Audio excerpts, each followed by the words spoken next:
Sejarah adalah sebuah peta waktu yang tidak dapat diulang, namun jejaknya masih bisa dirasakan hingga saat ini. Ibarat sebuah kepingan puzzle yang berserakan, sejarah menimbulkan sebuah misteri. Kini, sudah saatnya para penikmat sejarah menjadi saksi atas apa yang menjadi misteri. Kepingan puzzle yang berserakan kini harus disusun kembali.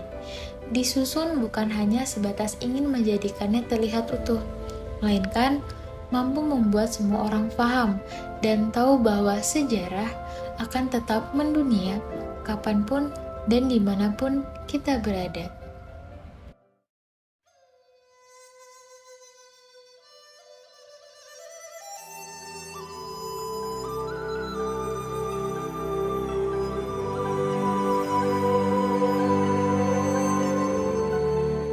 Kawasan Menteng merupakan sebuah kawasan elit tertua yang ada di Jakarta, dan pada tahun 1975 diresmikan menjadi kawasan cagar budaya. Nah, kawasan ini kenapa disebut kawasan bersejarah? Karena kawasan Menteng ini menjadi kota taman pertama di Indonesia. Jadi kota yang didesain ya menjadi uh, komplek ya perumahan bagi para pejabat atau para elit-elit Belanda di zaman Belanda saat itu. Menteng adalah sebuah kecamatan yang terletak di Jakarta Pusat dan merupakan pusat pemerintahan dari kota administrasi Jakarta Pusat. Siapa sangka bahwa di balik gedung-gedung tinggi menjulang dan beberapa bangunan yang kita kenal ini, terdapat jejak bangunan peninggalan Belanda yang sampai saat ini masih berdiri kokoh. Jejak kolonial yang ada di kawasan Menteng ini khususnya, mereka lebih banyak di sini memang membuat bangunan-bangunan. Itu kan gedung-gedung seperti salah satunya ada gedung Museum Juang 45 ini, terus gedung Moklo, ya, terus Kunskrim, ya, dan itu adalah bangunan-bangunan Belanda, itulah jejak-jejak Belanda ketika mereka berada di kawasan Menteng ini. Sejumlah bangunan yang sudah dibangun oleh pemerintah kolonial Belanda memang sempat mengalami beberapa peralihan fungsi, namun secara arsitektur tetap dijaga. Kawasan Menteng sendiri seakan sudah menjadi kawasan terpenting dari sejarah Jakarta. Banyak sekali perubahan-perubahannya, Mbak. Kalau kantor imigrasi saat saya kecil dan dewasa, sekarang sudah berubah menjadi sebuah restoran namanya Kunstring. Dan kalau kantor pos masih tetap ada sesuai bangunan Belanda, cuma sudah direnov sedikit, dipercantik aja. Dan bangunan-bangunan selama saya berumur 60 tahun ini, itu sekarang ini sudah banyak berubah, Mbak. Yang dulunya rumah-rumah penghuni penduduk sekarang sudah berubah menjadi kantor-kantor di wilayah Cikini dan Gondangdia.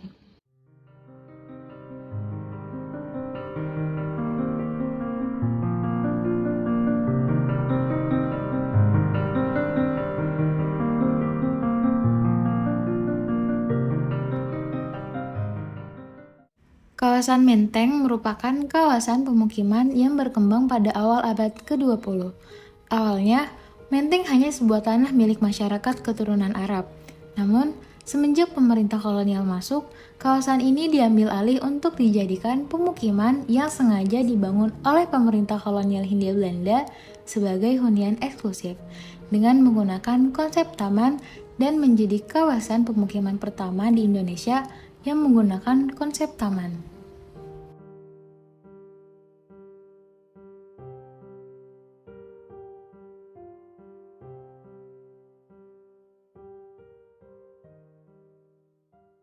Indonesia dalam sejarahnya punya kota taman pertama. Jadi satu kawasan yang memang sengaja didesain ya, yang sengaja didesain dan dipersiapkan sebagai kota taman yang terdiri dari banyaknya taman gitu ya. Artinya keasrian tumbuhan dan lain itu betul-betul dijaga, termasuk halaman yang luas, tumbuhan yang beraneka warna dan seterusnya. Nah, ini menjadi mimpinya atau cita-citanya orang Belanda di masa itu.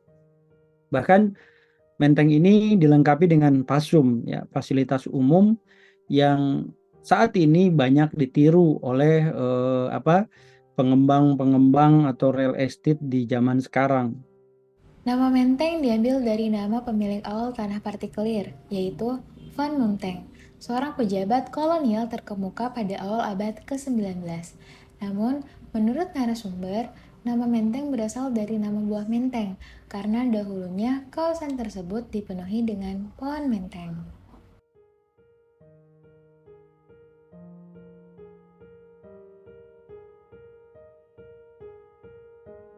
Kawasan Menteng ini masih termasuk kawasan Kota Batavia, tapi memang kawasan Menteng ini pada saat itu tanahnya hampir seluruhnya pada saat itu dimiliki oleh orang Arab. Nah, nama Menteng sendiri atau kawasan Menteng ini kenapa sih namanya Menteng gitu, adalah Menteng karena memang pada saat itu kawasan Menteng ini di daerah Menteng ini banyak sekali ditumbuhi pohon-pohon menteng itu. Mungkin itulah kenapa daerah sini dinamakan daerah Menteng karena pada saat itu memang di daerah sini sendiri itu lebih banyak dipenuhi oleh pohon-pohon menteng ya.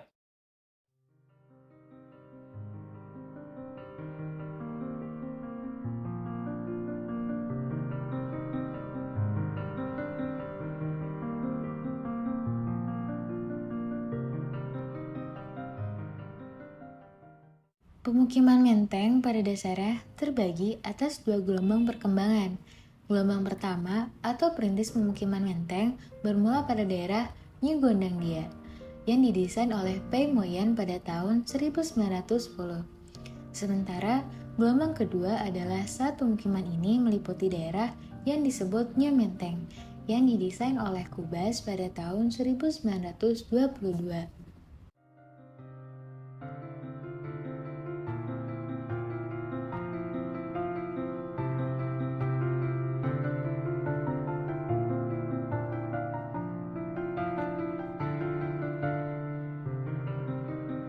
Menurut tokoh arsitek Belanda tahun 1920-an, yaitu Insinyur Hendrik Petrus Blass saat berkunjung ke Batavia pada tahun 1928.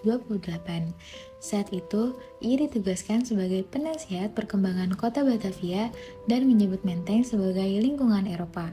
Karena Menteng mirip dengan Minervaland, yaitu kawasan yang sangat elit di selatan kota Amsterdam.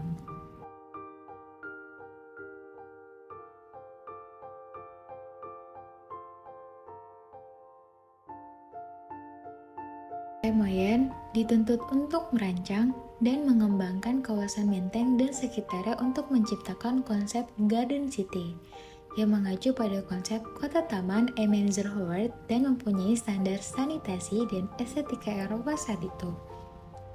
Secara umum, konsep ini memperlihatkan suatu pemukiman dengan suasana yang teduh, jalan-jalan yang besar, kanal-kanal, dan trotoar yang lebar.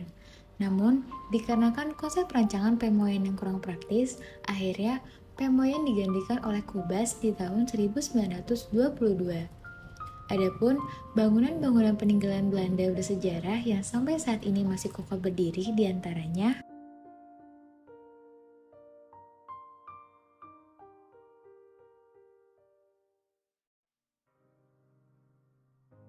bangunan-bangunan yang ada di situ secara bertahap memang dibangun, jadi tidak serentak di tahun yang sama.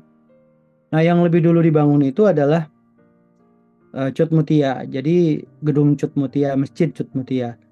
Nah, itulah gedung pertama kali yang dibangun oleh perusahaan Boflo, ya Boflo.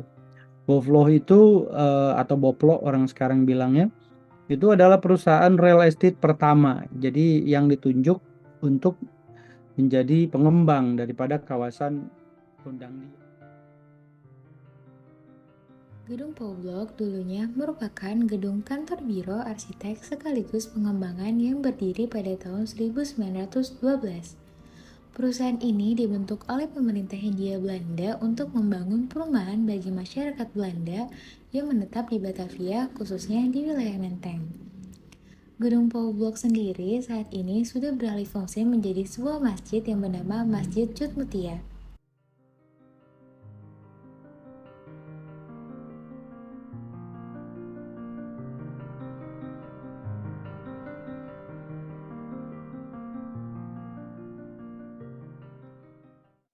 Batavisch Kunstkring diambil dari nama lembaga seni Hindia Belanda yang pada saat itu berpusat di Batavia.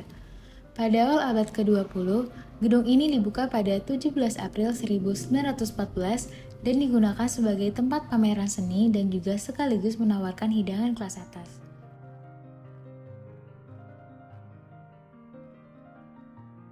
Kunstring sendiri dia adalah perkumpulan, jadi dia semacam satu perkumpulan atau pergerakan asosiasi gitu, dan lebih tua daripada gedungnya gitu. Jadi gedungnya ya tahun 1913, tapi Kunstringnya sendiri dari 1904. Jadi memang dua hal yang berbeda ya. Jadi organisasinya lebih dulu dibandingkan bangunannya gitu, karena bangunan kan untuk mendukung kegiatan mereka. Seiring berjalannya waktu, gedung ini mengalami transformasi fungsi berkali-kali, berawal dari galeri seni, lalu menjadi Majelis Islam Malaya Indonesia pada tahun 1942 sampai 1945. Lalu menjadi Kantor Imigrasi Jakarta Pusat tahun 1950 sampai 1997. Lalu menjadi Budabar yang saat itu sempat menuai kontroversi pada tahun 2007. Hingga beralih fungsi menjadi sebuah restoran bernuansa Oriental dan Western yang kemudian mengganti namanya menjadi Tugu Kunstring Palace sejak 2013 hingga saat ini.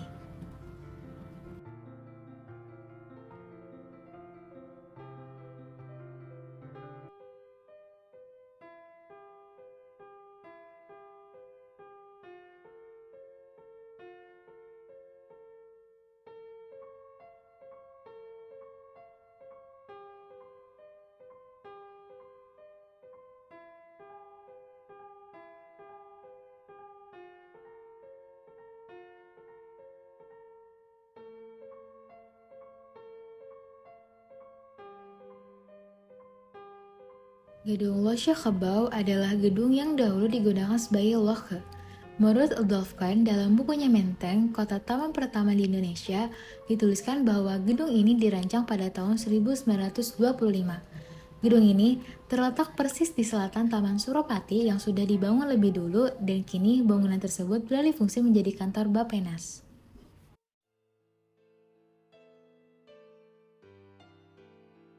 Bappenas itu apa sih gitu ya? Bappenas itu dulu loji, jadi dia adalah lojinya kaum elit, jadi tempat ngumpulnya para elit di Hindia Belanda yang punya power cukup besar pada politik, ekonomi, yang menguasai perekonomian. Nah, maka sebenarnya Bappenas itu dulu tempatnya berkumpulnya para elit yang menguasai Hindia Belanda secara ekonomi maupun secara politik, dan ya itu menjadi lojinya Freemansion gitu ya,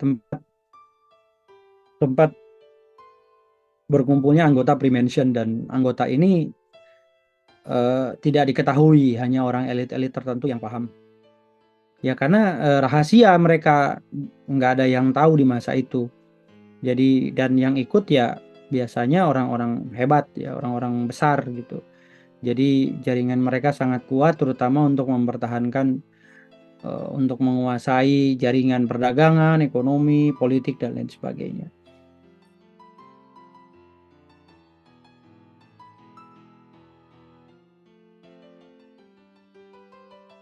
Pengusaha Belanda yang bernama Scumper di tahun 1938 mendirikan Hotel Scumper sebagai tempat singgah bagi pejabat tinggi Belanda, pengusaha asing, dan pejabat pribumi yang sedang berkunjung ke Batavia. Dan bangunan ini sekarang dialihfungsikan menjadi sebuah museum yang bernama Museum Juang 45. Jika Jepang berhasil menguasai kota Batavia, gedung ini diambil oleh mereka, kemudian oleh mereka gedung ini diserahkan kepada pemuda Indonesia. Tujuannya untuk apa? Untuk dididik politik, untuk dijadikan kader-kader mereka untuk memenangkan peperangan Asia Timur Malaya. Nah, kemudian namanya dirubah, yang tadi Hotel Scumper 1 dirubah menjadi Asrama Angkatan Baru Indonesia pada tahun 1942. Nah, pemuda-pemuda Menteng 31 yang dulu pernah belajar di sini, ketika Asrama Angkatan Baru Indonesia ini dibubarkan, mereka kan keluar dari gedung ini. Akhirnya setelah mereka balik lagi ke gedung ini, kemudian diambil alih kembali oleh para pemuda, dijadikan kantor PAN Aksi pada tahun 1945 untuk melakukan berbagai macam aksi, baik itu memperjuangkan ataupun mempertahankan kemerdekaan Indonesia.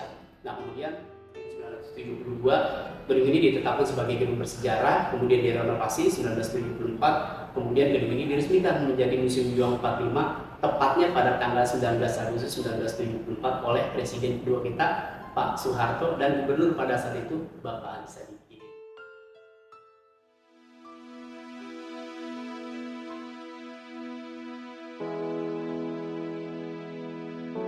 Kawasan Menteng menjadi salah satu wilayah terbanyak di Jakarta yang memiliki bangunan cagar budaya. Bukan hanya itu, kawasan Menteng seakan sudah erat kaitannya dengan sejarah Jakarta. Dan kita sama-sama tahu bahwa waktu adalah sejarah, di mana setiap kisah dan peristiwa terukir dengan runtutnya.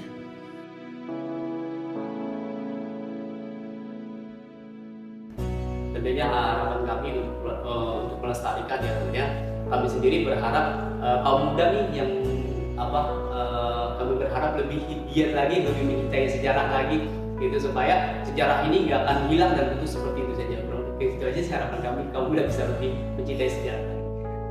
Saya sih ke depan kawasan ini tetap menjadi kawasan cagar budaya karena dia punya kebanggaan. Menteng itu punya citra yang sangat keren dalam sejarah dan ya kita harus menjaga itu gitu. Jadi kalau menghancurkan terus hilang nanti arwah atau ruh jiwa sebagai kawasan bersejarahnya, kan jadi kawasan baru yang ya tak punya karakter gitu ya, tidak punya ciri khas, dan itu kan nanti sayang. Peninggalan-peninggalan Belanda yang masih ada agar jangan dirubah, baik itu bangunan dan keberadaannya. Dan saya juga berharap itu kan tempat yang penting sekali untuk kita ingat sebagai warga Jakarta. Dan saya juga berharap Jakarta makin maju, makin jaya, dan warga serta rakyat Jakarta senantiasa selalu diberikan kesehatan, kemudahan, dan aman segala-galanya.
Nanti dikat.